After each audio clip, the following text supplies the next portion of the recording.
Hello, hello, hello. Hello and welcome to the 1000 Authors Show. What's the matter? Well, we haven't tested the microphone. You don't know how loud it's going to be. You might get to the end of the podcast and discover that it's just like 28 minutes of really quiet mumbling. I don't think so.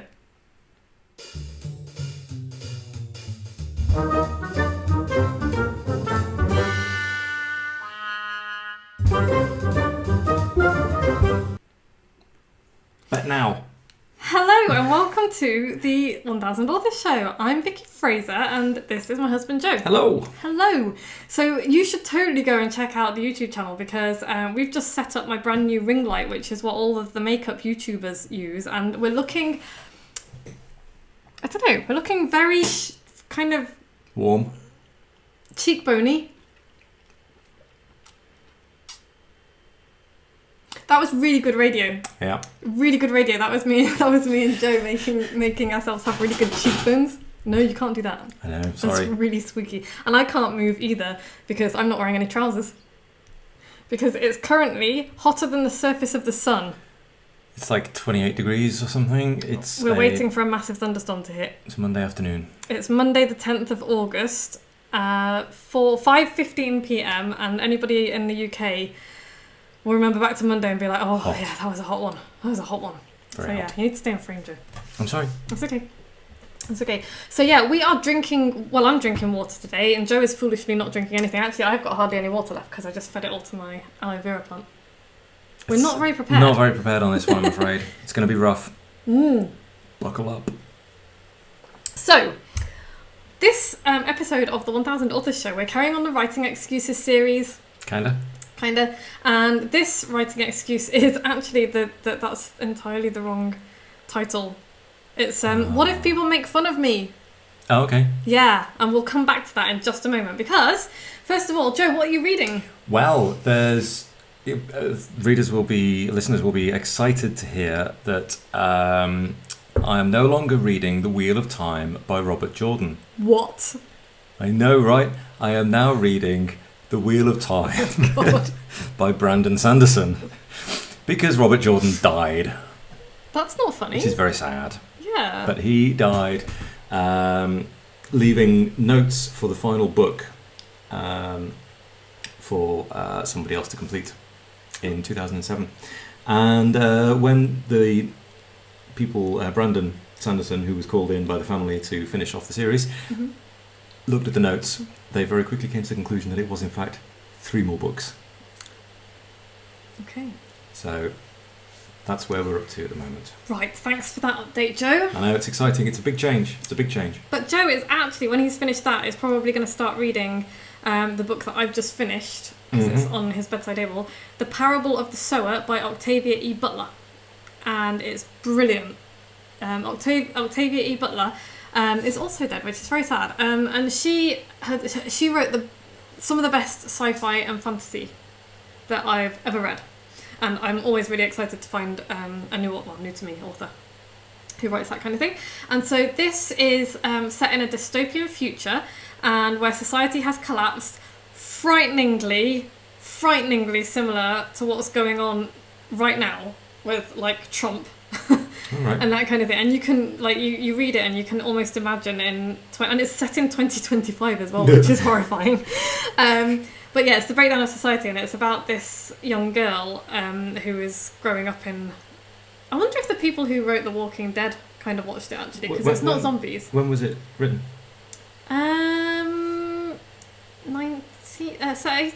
Early 80s? Okay. 70s? So yeah, it was in like the near future back then, but like the frighteningly... The really near future, Yeah, it's a brilliant book. Parable of the Sower. I'm about to start reading the Parable of the... the next one, anyway. Harvester? No. Grower? No. It'll come to me. Anyway, I think she originally wrote it as a trilogy, but I think she might have died before she could finish it. There's an awful lot of dead authors in this first section. Anyway, so that's I've literally just finished reading that, but I thought I'd talk about that one because I haven't read enough of the next one yet to really talk about it. Okay. Cool. And non-fiction, I've just finished reading Invisible Women by Caroline Criado Perez, and I am now consumed by the sacred righteous rage. And you're going to read that next, aren't you? Yes. and you are going to take up the good feminist sword and fight the good fight for us and with us. Okay. Because it's all about exposing data, exposing gender bias in data, and like the massive gap. It's proper rage, like just the absolute state of the world. Anyway, so yeah, you're going to read that, and you're going to be a marvellous ally for women and basically everybody who isn't a rich white man. Okay, I'll give it a go. It's going to be awesome, because we need you. Because we can't, it's really difficult for people who are trodden on by power structures to change those power structures without burning everything to the ground. And always an option. Well, it's always an option, yeah. But we need people who have the power to, use some of that power to make everything fairer. Because at the moment, the world is bullshit. In what sort of way? Give us an example. What are you talking about? Okay, so, here is a niggly example that you might think, oh, well, stop complaining. When people designed architecture and houses and supermarkets, they designed it based on the average human. The average human is a 6-foot man, which is why women can't reach the top shelves in supermarkets and why cupboards and kitchens are too tall for most of us, and why kitchen work surfaces aren't at a great height. And get this right, in some places like after disaster rebuilding, the people who suffer, by the way, most in disasters are women, and they're also the ones who do most of the rebuilding, and they're also the ones who are not consulted at all. So believe it or not, when they were rebuilding a bunch of houses after things like Hurricane Katrina and after the Boxing Day tsunami, a bunch of houses were built without kitchens in them because men designed them, and kitchen work is women's work. I'm not even kidding. You couldn't make it up, right? When crash test dummies are used to test cars, they use male crash test dummies until, 15, 20 years ago or something. By the way, it's still not law that you have to use female crash test dummies. But when they thought, oh, maybe we should test on women, they scaled down the male one. Not taking into account bone density, different body shapes, all the rest of it. So actually cars are dangerous to women, and safety measures put in place are actively dangerous to women because they are not designed with our bodies in mind. So that's fun. Nice. So that's just a few examples, and then you get to like testing drugs on the default human, which is men, white men, by the way, not just men but white men. So yeah, it's all a bit enraging, and yeah. So we need you to read this and start correcting. I know, and I assume that face is like incredulous. It's kind of incredulous. I think you're possibly also attributing me with more power than I have, but even just being aware of it and then making little changes, like stuff like you work in engineering, and engineering is traditionally male. It's really difficult for women to get involved. And I think you've said before, oh, women don't apply for the job. And my reaction is, that's your fault, because you don't design job adverts and make it look like a place where women would be welcome. If all women see on a company's website is pictures of white men, that's not welcoming. It's not a place where women would think, oh, I could apply for that job. The language that you use in adverts, believe it or not, will put off women, which is why I'm like, give me your job adverts before you put them out. Run them by me, and I will make it more likely that women will apply. Next time we've got a job advert, you're welcome to it. Thank you. So yeah, little things like that, and it's like you don't have to make massive changes in the world right now. It's little things that make the difference because they add up. Okay. So yeah. I will read the book. Yes, thank you. Anyway, so that's all that. Quarantine Chronicles. Because, the pandemic hasn't gone away despite the behaviour of a lot of people. So what have we been up to? We have accidentally grown giant marrows. We started off growing courgettes, and then we just basically couldn't keep up with eating the courgettes. There's only by the time you're eating like 10 courgettes a week, you're kind of like, I can't keep up here. So some of the courgettes got a little bit left, and now we have ginormous marrows. But normally you notice, but this one, like, we should have brought it in as show and tell. It's almost as tall as me. It is. It's like a club. It's a weapon. It's like a 4.5 foot of marrow. It's ridiculous. We also have discovered that Joe tastes great. Well, I was thinking about this. I think it's lime. I think lime tastes great. They do chew the lime off shoes and things. Shoes and things, yeah. Yeah. So we've been doing some work on the house, and on a very hot day we were smashing out stuff and liming things and using cork and doing all kinds of good things to the house. And I sat down in the sheep field, which is a very calm, soothing place to be, and got resoundingly licked. You're really licked. There's a video somewhere. If anyone wants to see the video, email me and I will send you a link to the video, which is on my Instagram at treefrogtoe. Just licked by sheep. It was a bit gross, to be honest. Oh, it was really funny. He was like, I've got this video of him and he was just like... And then he had this look on his face like he was drunk. He was like, oh, this is really nice. And Joe's like, It was really cute. Anyway, on to writing excuses. The Writing Excuses series. Maybe not excuses, but writing excuses sounds better and more pithy than totally legitimate reasons people give me for not writing their book. Okay. So this week's excuse is, what if people make fun of me? Okay. For my book. Like, what if people make fun of the book I've written? What if people ridicule my book? Yeah. And I understand this one because it's something that I fear every single day. So let's talk about it. Okay. First of all, I would like to ask you a question, dear reader, if this is something that... No, listener. If this is something that worries you. Who are you worried will make fun of you? Peers? Family? Other people in your industry? Competition? Other writers? Your friends? Yeah. Your clients and potential clients? Possibly. Cool. Okay, only 2 people in that group matter. Who do you think they are? Potential customers. And customers. And customers. Yeah. I mean, I'm not saying that all of those other people don't matter as human beings. They obviously matter as human beings. But as people who have an opinion of your book, they don't matter. So, yeah. Nobody else's opinion matters. Their opinions are not valid. Does the list of valid opinions vary by reasons you wrote your book? What do you mean? Well, if I was writing a book to become a thought leader, yes. Or if I was, wanky term. I know, if I was writing my book as a, I don't know, to educate people. Well, who are you educating? Well, I don't know. There are different reasons I might write that book, aren't there? And the people who are important are probably only the people who that book is pointed at. Yeah, that's kind of what I meant by your clients and potential clients. But you are right; it is your reader. Your reader. Only the reader's opinion matters. So, for example, if you give the book to your mum to read, and your mum's like, "Oh, I don't really like that. I don't really like that part, and I don't like the language," then you can be like, "Okay, mum, thanks very much. Bye." And her opinion doesn't matter. Her opinion on this particular thing doesn't matter. No. Unless your mum is the target reader. I suppose your mum could be your target audience. Yeah, and if that's the case, if your mum is your target audience, or your dad, or your brother, or your best mate, but even then I would say, you know what, if they make fun of you, that's mean. I can't imagine my good friends or anyone in my family making fun of my book. They might not like it. Might not get it. They might not get it, but they wouldn't ridicule me. No. And certainly not in public. So if you are worried that somebody will make fun of you and one of those people is friends and family, then I would maybe question how much time you want to spend with those people in the future. If you're worried that your competitors might make fun of you, again, why do you care? The book is not for you, and I guarantee that they won't be writing a book, and it's really easy to stand on the sidelines and make fun of people who are actually in the ring doing the work. Yeah.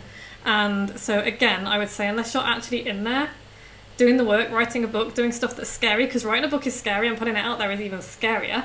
If people are out there on the sidelines not doing any of those things and then making fun of you, just give them the finger and carry on. Honestly, and I know that sounds much easier said than done, but remember that you're the one doing the work and putting the stuff in there, and they're not your target reader. They're not going to be the ones who read your book and think, oh, that person sounds great, I want to work with them. If they're not paying you money or enhancing your life in any way, sack them off.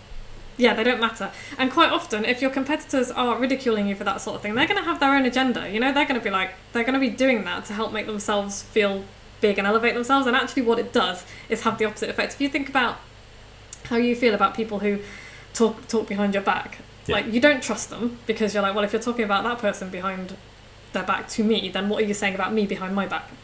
And you also, it makes people look small. Yeah, it's a terrible look. Yeah, so if people are, don't let them get on with it. Don't even worry about it.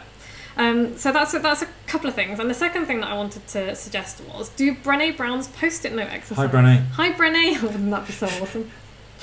One day I'm going to get her to come on the podcast. I'm going to ask her real nicely. Nice. Why haven't you? The fear. Get over it. What if she ridicules me? She would totally say, dude, get on with it. So yeah, the post-it note exercise. Write on a post-it note the names of the few people whose opinions really matter to you. So it might be your favourite client who's going to read the book. Just yawn. I'm not going to yawn. It might be your editor, the person who's helping you write your book. It might be your book mentor. Me, maybe. My opinion matters. I will never ridicule you, by the way. I have never ridiculed any of my clients. Good. I would never do that. It might be somebody who has written a book whose opinion you really value, and who is like, oh, you know what? Maybe I could make it better. Again, hi, Brené. Yeah. So yeah, do the post-it note exercise. People whose opinions actually are valid when it comes to your book and what you're writing in it. And what? Okay, and what do? You write their names on a post-it. Write names on a post-it, and then if somebody ridicules you and they make you sad or you feel sad because of that, look at that post-it. If the person who ridiculed you's name is not on that post-it note, why are you letting it get to you? Yeah. Why are you giving them that power? Those are not the important people. Those are not the important people in respect to your book, and maybe not at all to you. I'm sure they're important to somebody somewhere. And third piece of advice is start a file of lovely messages from people. Nice. Yeah, so I have such a file. I also have on the top of my bookcase behind us loads of cards that have been sent to me by my various clients and peers and people who I like and who like me, and I keep them up there deliberately, not to be. And also I've got like a couple of trophies from my pole dancing stuff as well. I don't keep them up there as like a big braggy I am thing, although I am proud of them. I keep them up there because if somebody says something that upsets me, or I have a day where I just feel like I'm shit, I just turn around and go, oh look, I'm not shit. People up there, they think I'm ace. And that's really cool. And that's also why I've got the books behind me here on my bookshelf, my clients' books, which is partly a brag, I'm not going to lie, and partly because I can look at that and be like, yeah, I'm really good at what I do. Yeah. I'm really good at what I do, and there is the proof. So that's really cool. Nice affirmation. Yes. So yeah, that's my 3 pieces of advice first of all. And then I want you to think about things like making sure you don't look like an amateur. Let's make it less likely that people will ridicule you at all. Because if you think about when you look at a book, if the cover looks really amateurish, if the insides look really amateurish, if the font size is wrong and the margins are wrong and the table of contents is wrong. I can't think of anyone who's ever done that with their printed book before. Although nobody's noticed. It's funny. Spelling mistakes on the spine. Shush. To be fair, 4 people missed that. So yes, that was mean. Don't ridicule me. I wasn't ridiculing you. I was laying examples. Chapter 20. I make these mistakes, listeners, so that you don't have to. Chapter 20 of my book will help you to not look like an amateur, which is really, really important. Don't give people the ammunition. Yeah. And I can help you with that kind of thing, by the way, the things that will trip you up when it comes to self-publishing. You could join my power hour at moxiebooks.co.uk/power hour and ask a question, and we have a great discussion at the end of every session. Nice. It's really cool.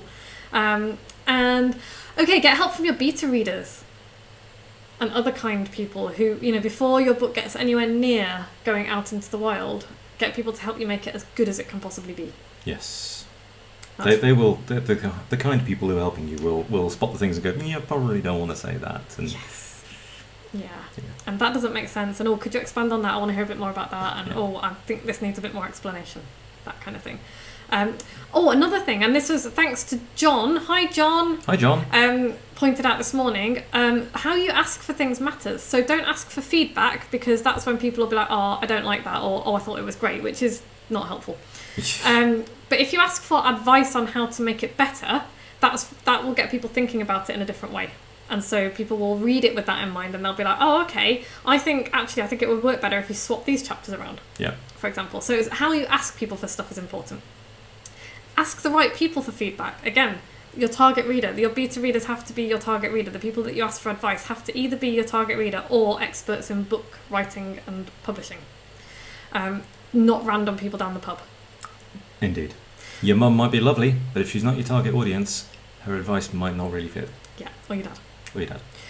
Ask the right questions as well, and that's something that I go through in my book as well. So if you've got my book, you can go and have a look in the criticism section about how to ask for feedback, and there's a lot of questions that you can ask people. I've also got resources on the resources page of my website. You can get a copy of my book at moxiebooks.co.uk/buy the book. Mm-hmm. The shameless plug. Or random Amazon Googling. Yeah. And finally, just 4 really important mindset things.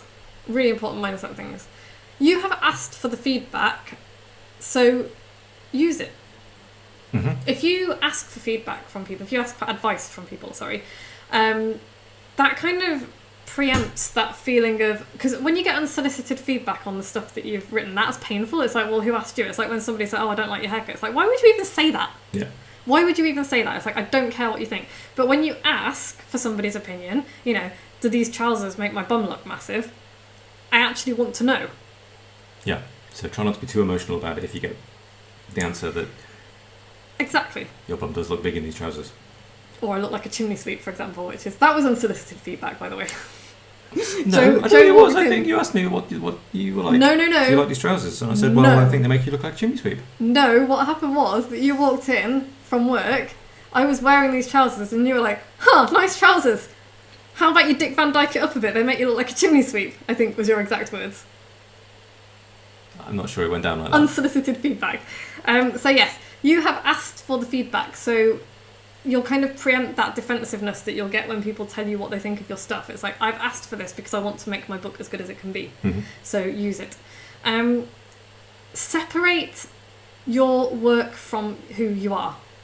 Yeah, that's a good really idea. important, because this is not otherwise any criticism that you receive you will take super personally as a criticism of yourself. It isn't about criticizing you as a person and who you are. It is about improving the book that you wrote. Yeah. Really important to separate yourself from your art, from your creation. Really important. Difficult to do. Difficult not to take it personally when people say this doesn't work or that it's not right. Yeah. Absolutely. And finally, when you receive the criticism, allow yourself 5 minutes to be upset about it. If you want to be, that's fine. You can't, you feel what you feel, and I'm not here to tell you that what you feel is invalid, because it isn't.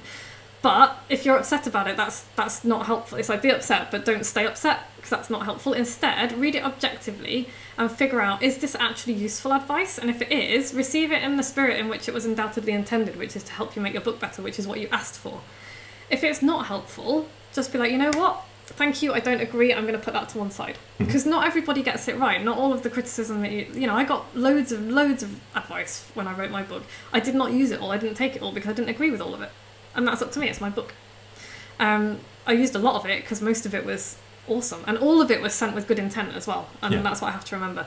Allow yourself a few minutes to be upset about it if you want to. That's fine. If you're upset, don't, that's not invalid. It is what it is. But use it. Use the feedback. Use the advice to make your book better. And finally, and this is another super, super helpful, useful thing, put your work out there free of expectations. Because when you put your work out there with the expectation that people are going to love it and people are going to send me a review and people are going to buy it, that's a lot of pressure on yourself and on other people, and nobody owes you anything. Nobody owes you a living, nobody owes you a good review, nobody owes you a few quid to buy your book, and nobody owes you their clienthood. That's not even a word, is it? Clienthood? I don't think so. Customer done. Customer done, yeah, that's it. Custom. There you go, sure. Nobody owes you their custom. But yeah, nobody owes you anything, and all you can do is put out your work with the best of intentions and as best as you can. And you can market it as well as you can, and after that, you can't do anything. There's nothing you can do. Which brings us to possibly the most important thing of all, particularly right now. Focus only on what you can control. Okay. Because anything else is a waste of your time and energy. So, a few things that you can't control. Other people's reactions. Yes. You put stuff out there, hope that people will like it. You can't control how they react to it. You just can't. If Yeah. you get them on a bad day, they might get really angry. That's not your problem. Yeah. Other things you can't control: the economy, Indeed. idiot politicians, You cannot control them. global Pandemics? global pandemics. We cannot control global pandemics, and nor can we control whether other people choose to wear a mask or not. Which they should. Which they should. We can't control the weather. No. If we could, it would be a little bit cooler in here right now. Just a little bit. So yeah, those are all things that we can't control. Flies. The presence of flies in my life. Cannot control those things. Cannot control what other people think of your book or of you. All you could do is your best. Things you can control. Your decisions. Your actions. Your choices. And the way you react. Yes. All of those things we can control. And so focus on those things. It's like, yeah, keep an eye on what's going on outside and what other people are doing, but put your attention on doing what you can do best, which is improving your writing, putting the best book out there. Focus on what you can control. Yep. I think that's the best takeaway for this episode. I think so. Focus on what you can control. Yes. Have we said it enough times? Focus on what you can control. Awesome. Thanks for listening, everybody. Excellent. But we have a review to read out, Joe. Oh, you can do okay. it. Yeah, this one here.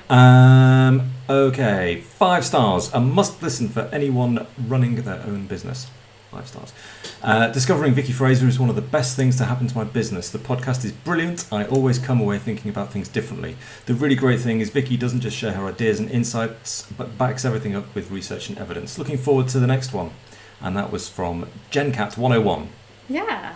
Thank you very much, GenCat101. Thank you very much, GenCat101. Yeah, that was a really nice review. If you would like to leave us a review, we would be so super grateful, because the way that Apple's iTunes algorithms work, the more recent reviews you get on more recent episodes, the better visibility we get, and so it would really super help us out. Won't cost you anything except for a couple of minutes.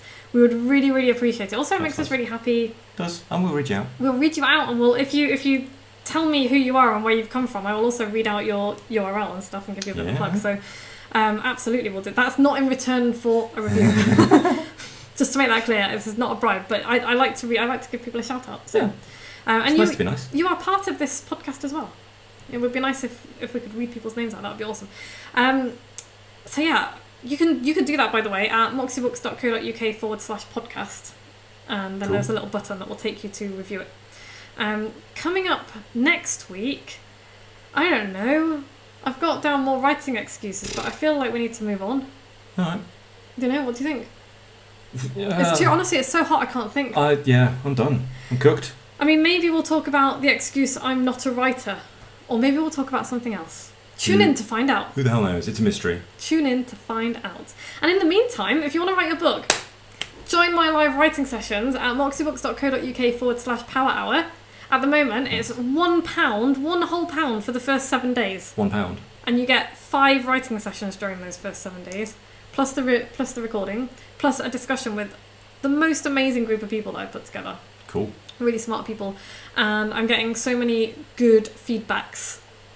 We are hearing nice things. Yeah, really nice things. And people are getting stuff done. Like, people saying they've got more done in 4 hours than they have done in 4 weeks. And it's not just for writing a book, is it? It's for any kind of concentrated, focused, sit down, get this done. Yeah, people are writing their entire week's worth of emails on a Monday morning. They're writing newsletters, they're writing articles, they're writing blogs, they're writing books. And they're also planning as well and researching. So it's, a focused hour to do stuff. Works well. I'm writing mini books at the moment. It's really cool. So yeah, come and join us. Come and join us for that, because it's ace. And we'll be back same time next week. Thanks so much for listening, as always. Thanks, Joe. No worries. Yeah, have fun. Stay safe. Stay well. Wear a mask. Wear a mask. Bye. Bye.